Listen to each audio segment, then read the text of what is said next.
கிறிஸ்துவுக்குள் மிகவும் பிரியமானவர்களே, அன்பின் ஆண்டவரும் அருமை இரட்சகருமாகிய இயேசு கிறிஸ்துவின் நல்ல நாமத்தினாலே உங்கள் அனைவரையும் அன்போடு வாழ்த்துகிறேன். எனக்கு அன்பான சகோதர சகோதரிகளே, இன்று ஒரு அற்புதமான காரியத்தை உங்கள் வாழ்க்கையிலே நீங்கள் எதை சாதிக்க விரும்புகிறீர்களோ அல்லது எதை செய்து முடிக்க விரும்புகிறீர்களோ, உங்களுக்கு விரோதமாய் எழும்புகிற எல்லா யுத்தங்கள், போராட்டங்கள், எல்லா விதமான குழப்பங்களிலும் இருந்து எப்படி ஜெயம் எடுக்க விரும்புகிறீர்கள், எப்படி ஜெயம் எடுக்கலாம் என்பதை குறித்து இன்று தியானித்து விட்டு ஜெபிக்க போகிறோம். என் அன்பு சகோதர சகோதரிகளே, நிச்சயமாய் இந்த செய்தி உங்கள் வாழ்க்கையிலே ஒரு பெரிய மாற்றத்தை கொண்டு வர முடியும் என்பதிலே எந்த சந்தேகமும் இல்லை. நன்றாக கவனியுங்கள். நீங்கள் நினைத்ததை சாதிக்க யுத்தம் செய்யக்கூடாது. வேதம் சொல்லுகிறது, யுத்தம் கர்த்தருடையது, கர்த்தரே யுத்தத்தில் வல்லவர். உங்கள் யுத்தம் மாம்சத்தோடும் இரத்தத்தோடும் அல்ல.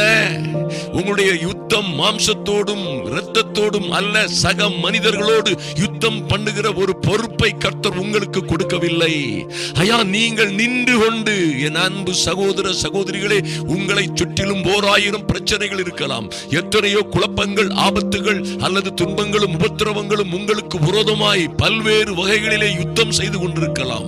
ஆனாலும் என் அன்பு தேவ பிள்ளைகளே, யாத்ராகமம் 14:14 சொல்லப்பட்டிருக்கிறபடி கர்த்தர் உங்களுக்காக யுத்தம் பண்ணுவார், நீங்கள் சும்மா இருப்பீர்கள்.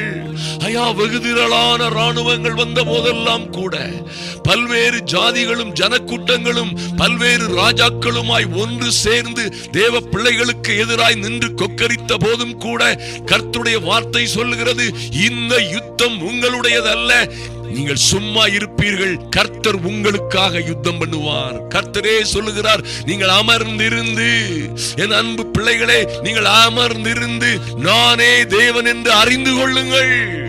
அங்குமிங்கும் ஓடாதிருங்கள், அவசரப்படாதிருங்கள், அல்லது துயரப்படாதிருங்கள், ஆத்திரப்படாதிருங்கள். நீங்கள் அமர்ந்திருந்து நீங்கள் இன்று கர்த்தர் உங்களுக்கு செய்ய போகிற ரட்சிப்பை காண முடியும். கர்த்தர் உங்களுக்கு யுத்தம் செய்வார், உங்களுக்காக யுத்தம் செய்வார். நீங்கள் எவருக்கும் எதற்கும் பயப்பட வேண்டாம். என் அன்பு சகோதர சகோதரிகளே, நிச்சயமாய் உங்கள் வாழ்க்கையிலே அநேக பிரச்சனைகளும் அநேக உபத்திரவங்களும், ஒருவேளை உங்களுக்கு விரோதமாய் பல்வேறு காரியங்கள் போர் செய்வது போல பொல்லாத சத்துரு உங்களை அழிக்கவும் திருடவும் வருகிறவன் பல்வேறு வகைகளிலே உங்களுக்கு விரோதமாய் எழும்பலாம். யுத்தம் எழும்புகிறது போல எழும்பினாலும் உபாகமம் 3:22 சொல்லப்பட்டிருக்கிறது போல, கர்த்தரே சொன்னது போல, அவர்களுக்கு பயப்படீர்களாக, அவர்களுக்கு பயப்படாதிருங்கள். உங்கள் தேவனாகிய கர்த்தர் தாமே உங்களுக்காக யுத்தம் பண்ணுவார். யோசுவா 10:42 அந்த ராஜாக்கள் எல்லோரையும், அவர்கள் தேசத்தையும் யோசுவா ஒருமிக்க பிடித்தான். ஆனால் அவர்களுக்காக இஸ்ரவேலின் தேவனாகிய கர்த்தர் யுத்தம் பண்ணினார் என்று எழுதப்பட்டிருக்கிறது.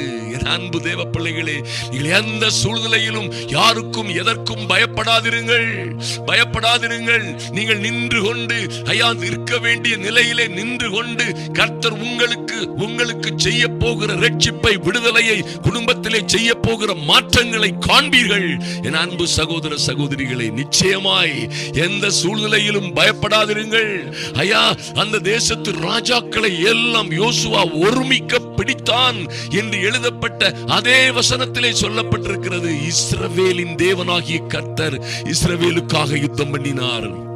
அன்பு தேவ பிள்ளைகளே, எத்தனை பிரச்சனைகள் உங்கள் குடும்பத்திலே வந்தாலும் சரி, உங்களுக்கு விரோதமாய் யாரோ யுத்தம் பண்ணுவது போல, யாரோ உங்களை கெடுக்கவும் அழிக்கவும் உங்களுக்கு விரோதமாய் கொக்கரிக்கிறது போல, அல்லது உங்களுக்கு விரோதமாய் வேண்டாத்தனங்களை அல்லது அவமானமாய் உங்களை பேசுகிறதை போல, உங்கள் பிள்ளைகளை ஏதோ ஒரு மூலையில் இருந்து எல்லோரும் ஒன்று கூடி எதிர்க்கலாம், எல்லோரும் ஒன்று கூடி விரோதிக்கலாம், எல்லோரும் ஒன்று கூடி உங்களை முழுவதுமாய் அல்லது உங்கள் வாழ்க்கை, உங்கள் பிள்ளையுடைய வாழ்க்கையை முழுவதுமாய் அழித்து போடுவது போல் கொக்கரித்துக் கொண்டிருக்கலாம். ஆனாலும் நீங்கள் நம்ப வேண்டிய காரியங்கள் எல்லாம் யுத்தம் உங்களுக்கென்று உண்டாகும். அது வானத்தில் இருந்து உண்டாகும். கர்த்தருடைய சேனை உங்களுக்காக யுத்தம் பண்ணும். உங்களை சூழ இருக்கிற தேவதூதர்களும் தேவ சமூகமும் உங்களை பாதுகாக்கும், உங்களுக்காக யுத்தம் பண்ணும், உங்களை விடுவிக்கும் என்பதை மறந்து விடாதிருங்கள். தெபோராளின் காலத்திலே பாருங்கள், தெபோராளும் பாராக்குமாக கடந்து செல்கிறார்கள். எதிரி சேனைகள் எல்லாம் அவர்களை சுற்றி கொக்கரிக்கிறது.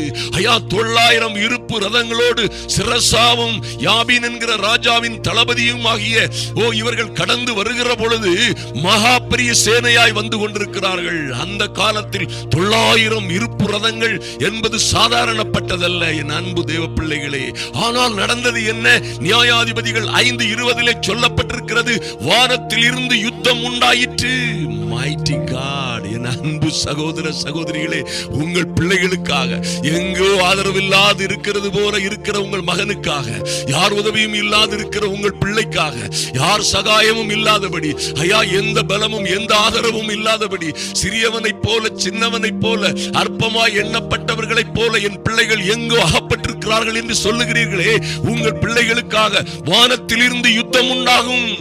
பாருங்கள், வானத்திலிருந்து யுத்தம் உண்டாயிற்று. நட்சத்திரங்கள் தங்கள் அயனங்களில் இருந்து, நட்சத்திரங்கள் தங்கள் இருப்பிடங்களில் இருந்து சிரசாவோடு யுத்தம் பண்ணின என்று வேதத்திலே பார்க்கிறோம். பாருங்கள், அங்கே நடந்த அந்த காரியங்கள் எல்லாம் தேவனால் ஏற்படுத்தப்பட்டவைகள். ஐயா, சிரசாவும் அவனுடைய ராஜாவாகிய யாபீனும் எல்லாம் சிதறடித்துக் கொண்டு ஓடி போனார்கள் என்று வேதத்திலே பார்க்கிறோம். என் அன்பு சகோதர சகோதரிகளை, ஆதலினால் நீங்கள் நினைத்ததை சாதிக்கும் வண்ணமாய், நீங்கள் செய்ய வேண்டியதை செய்து முடிக்கும் வண்ணமாய், ஐயா இந்த யுத்தங்களிலே உங்களுக்கு விரோதமாய் எழும்புகிற, உங்களுக்கு விரோதமாய் பேசப்படுகிற, கொந்தளிக்கிற எல்லா விதமான பிரச்சனைகளும், யுத்தம் போல் எழும்புகிற அநேகமாயிரம் பிரச்சனைகளுக்கு விரோதமாய் யுத்தம் பண்ணாதிருங்கள்.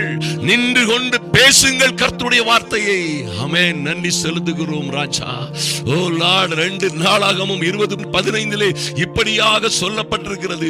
யோசுவா ஜனங்களையும் அதிபதிகளையும் பார்த்து சொல்லுகிறார், இவங்க வெகு திரளான பலிஸ்திய கூட்டம், வெகு திரளான கூட்டம், இவர்களை கடற்கரை மணலத்தனையான கூட்டம் இவர்களை அழித்து விடுவது போல் வந்த போது கூட யோசுவா சொன்ன அந்த அற்புதமான வார்த்தைகளை நீங்கள் அந்த ஏராளமான கூட்டத்திற்கு பயப்படாமலும் கலங்காமலும் இருந்து, ஓ மைட்டி காட், நீங்கள் கலங்காமலும் இருங்கள் என்று கர்த்தர் சொல்லுகிறார்.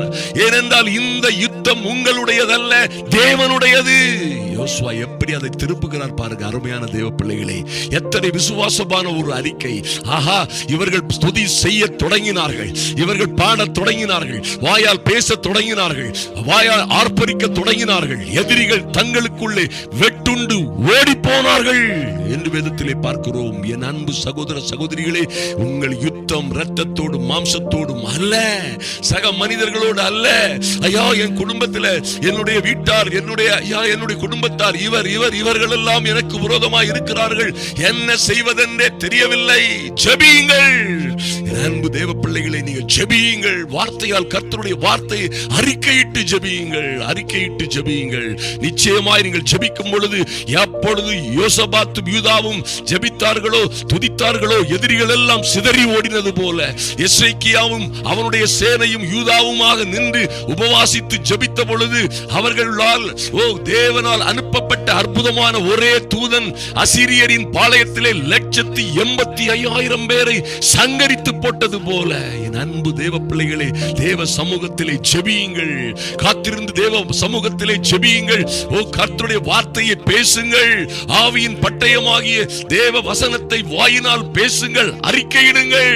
உங்களுக்கு விரோதமாய் வருகிற 1000 பிசாசு கூட்டங்கள் போன்று, ஐயா, உங்களுக்கு விரோதமாய் எத்திசையிலும் வருகிற பல்வேறு பிரச்சனைகள் எல்லாம் தன்னாலே சிதறடித்து ஓடி போகும், நிச்சயமாய் ஓடி போகும். எக்காலம் ஊதி ஆர்ப்பரித்தார்களே, எரியோ கோட்டை தன்னாலே விழுந்து தரைமட்டமானது. பெட்டியை சுமந்த ஆசாரியர்கள் எல்லாம் யோர்தான் கரையிலே காலை பதித்த பொழுது யோர்தான் 2ஆக பிரிந்து ஓடியது. ஹல்லேலூயா. என் அன்பு சகோதர சகோதரிகளே, ஆதலினால் ஜெபியுங்கள், கர்த்தருடைய வார்த்தையை பேசுங்கள், விசுவாசத்தில் உறுதியாயிருந்து தேவ வசனத்திலே, தேவ வசனத்தின் மேல் விசுவாசத்தில் உறுதியாயிருந்து பிசாசுக்கும் அவன் பிரச்சனைகளுக்கும் அவன் உங்களுக்கு விரோதமாய் கொண்டு வருகிற யுத்தங்களுக்கும் நீங்கள் எதிர்த்து நிற்கும் பொழுது அவன் உங்களை விட்டு நிச்சயமாய் ஓடி போவான் என்பதிலே எந்த மாற்றமும் இல்லை.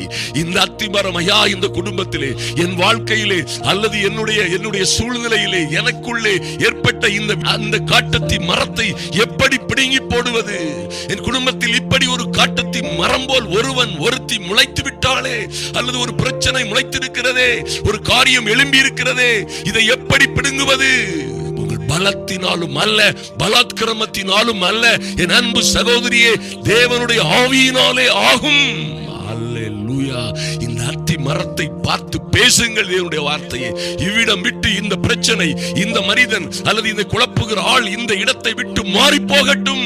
என் அலுவலகத்தில், என் வீட்டில், என் குடும்பத்தில், என் குடும்ப வாழ்க்கையில், என் கையின் பிரயாசங்களில், நான் வேலை செய்கிற இடத்திலே பிடுங்கப்பட்டு போவதாக. ஓ மைட்டி காட், அந்த அத்தி மரம் பிடுங்கப்பட்டு போகும், நடுக்கடலிலே கொண்டு வீசப்படும். அன்பு தேவ பிள்ளைகளே, இந்த மலைகளை பார்த்து யுத்தம் செய்யாதிருங்கள். மலை போன்ற பிரச்சனைகளுக்கு எதிராய் நின்று யுத்தம் செய்யாதிருங்கள். நிச்சயமாய் கர்த்தர் சொல்லுகிறார், இந்த மலையை பார்த்து பேசுங்கள். இவ்விடம் விட்டு பெயர்ந்து நடு சமுத்திரத்தில் விழுந்து போ என்று நீங்கள் விசுவாசத்தோடு சந்தேகம் இல்லாமல் சொன்னால் அப்படியே நடக்கும் என்று சொன்னது போல நிச்சயமாய் எந்த சூழ்நிலையிலும் கர்த்தருடைய வார்த்தையை பேசுங்கள். யுத்தம் கர்த்தருடையது. அவரே உங்களுக்காக யுத்தம் செய்வார். என் அன்பு சகோதர சகோதரிகளே, இந்த நடைமுறைகளை நீங்கள் கையாளும் பொழுது நிச்சயமாய் உங்கள் குடும்பத்தில் வருகிற எல்லா பிரச்சனைகள், துன்பங்கள், ஆபத்துகள், வேதனைகள், பண நெருக்கடிகள், மாம்சீக எல்லா விதமான போராட்டங்கள், ஆவிக்குரிய போராட்டங்களிலும் எல்லாவற்றிலும் நீங்களே ஜெயம் எடுப்பீர்கள். கர்த்தர் உங்களோடு இருப்பார். காரியங்கள் மாறுதலாய் முடிந்து போகும். நாம் ஜெபிப்போம். எங்கள் அன்பின் பரலோக பிதாவே, நன்றியோடு நோக்கி பார்க்கிறோம் சுவாமி. இந்த ஜெப வேளையிலே வந்திருக்கிற ஒவ்வொரு பிள்ளைகளுக்காகவும் என் தெய்வமே உம்முடைய சமூகத்திலே வருகிறோம் சுவாமி. இந்த ஜெப வேளையிலே வந்து தேவ சமூகத்திலே காத்திருக்கிற ஒவ்வொரு பிள்ளைகளின் மீதும் பூரண கிருபை உண்டாகும்படியாய் ஜெபிக்கிறோம். இயேசுவின் நாமத்தினாலே சத்துருக்கள் எல்லாம் சிதறுண்டு போகும்படியாய், இயேசுவின் நாமத்தினாலே உம்முடைய பிள்ளைகளுக்கு விரோதமாய், அவருடைய பிள்ளைகளுக்கு விரோதமாய், கையின் பிரயாசங்கள், தொழில் ஊழியங்களுக்கு விரோதமாய், குடும்ப வாழ்க்கைக்கு விரோதமாய் எழும்புகிற எல்லா யுத்தங்களிலும் கர்த்தரே யுத்தம் செய்யும்படியாய், கர்த்தாவே யுத்தம் என்னுடையது என்று சொன்னீங்களே, அப்படியே நீங்க யுத்தம் செய்யும்படியாய் பிள்ளைகளை பாதுகாக்கும்படியாய் ஜெபிக்கிறோம்.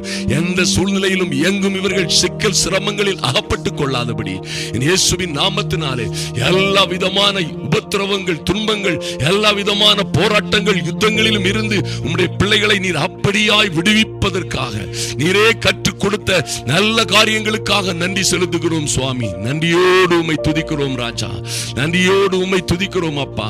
யோசுவா 23:10 சொன்னது போல, உங்களில் ஒருவன் 1000 பேரை துரத்துவான், உங்கள் தேவனாகி கர்த்தர் தாமே உங்களுக்கு சொன்னபடி அவர் தாமே உங்களுக்காக யுத்தம் பண்ணுவார் என்று சொன்னது போல உம்முடைய பிள்ளைகளை பராக்கிரமசாலிகளாய் மாற்றுவீராக.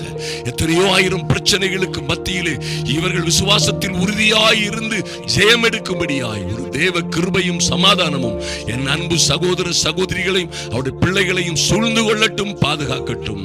கர்த்தர் ஆளுகை செய்வீராக, அதிசயங்களை செய்வீராக. கர்த்தரே எல்லாவற்றையும் வாய்க்க செய்வீராக. அன்பின் ஆண்டவரும் அருமை இரட்சகருமாகி இயேசு கிறிஸ்துவின் நாமத்தினாலே எங்கள் நல்ல பிதாவே, ஆமென், ஆமென். அன்பு சகோதர சகோதரிகளே, நிச்சயமாய் இது பலத்தினாலும் அல்ல, பலாத்கிரமத்தினாலும் அல்ல, தேவனுடைய ஆவியினாலே, அவருடைய வார்த்தையினாலே ஆகும். அவருடைய வார்த்தை விசுவாசத்தோடு அறிக்கையிடுங்கள். பிடுங்கப்படாத அத்திமரங்களும் பெயர்ந்து போக முடியாத மலைகள் எல்லாம் பெயர்ந்து தூக்கி அடிக்கப்படும். அருமையான தேவ பிள்ளைகளை, நிச்சயமாய் எரிகோ கோட்டைகள் எல்லாம் தகர்ந்து தரைமட்டமாகும். தேவ பிள்ளைகளாகிய உங்களுக்கு விரோதமாய் ஒன்றும் ஜெயம் கொள்ள முடியாது. நீங்களே ஜெயம் எடுப்பீர்கள். நீங்களே ஜெயம் கொள்ள பிறந்தவர்கள்.